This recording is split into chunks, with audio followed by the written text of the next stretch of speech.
ನಮ್ಮ ಹಿಂದಿನ ಹಿರಿಯರು ಮಳೆಯನ್ನ ಹಾಡು ಹಾಡುವ ಮೂಲಕ ಜನಪದೀಯ ಹಾಡುಗಳ ಮೂಲಕ ಕರಿತಾ ಇದ್ರು.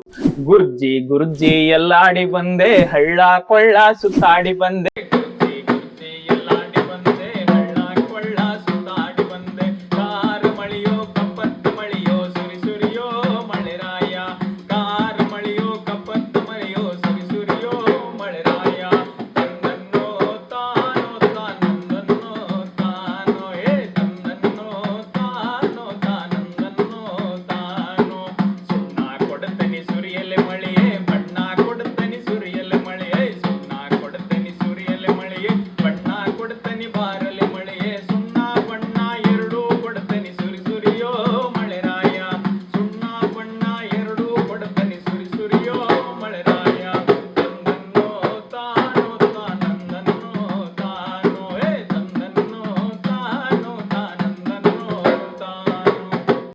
ಹೀಗೆ ಅನೇಕವಾದಂತಹ ಸಾಲುಗಳನ್ನ ಹಾಡ್ತಾ ಹಾಡ್ತಾ ಮಳೆಯನ್ನ ಪ್ರಾರ್ಥನೆಯನ್ನ ಮಾಡ್ತಿದ್ರು.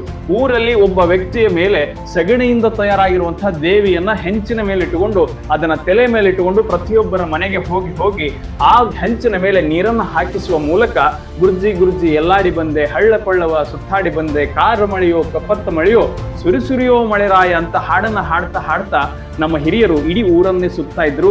ಆ ಮೂಲಕವಾಗಿ ನಮ್ಮ ಹಿರಿಯರ ನಿಷ್ಕಲ್ಮಶ ಮನಸ್ಸಿನ ಭಕ್ತಿಗೆ ಆ ವರುಣ ದೇವ ಮಳೆರಾಯ ಬರಗಾಲವನ್ನು ಹೋಗಲಾಡಿಸುವುದಕ್ಕಾಗಿ ಅದ್ಭುತವಾಗಿ ಮಳೆಯನ್ನು ಸುರಿಸ್ತಾ ಇದ್ದ ಎನ್ನುವಂತಹ ಪ್ರತೀತಿ ಇದೆ. ಆದ್ರೆ ಇವತ್ತಿನ ದಿನಮಾನಕ್ಕೆ ನಾವು ಅಭಿವೃದ್ಧಿ ಹೆಸರಿನಲ್ಲಿ ಕಾಡುಗಳನ್ನ ನಾಶ ಮಾಡಿ ಮಾಡಿ ಮಾಡಿ ಮಳೆಯನ್ನ ಬಾ ಬಾ ಅಂತ ಕರಿತಾ ಇದ್ದೀವಿ.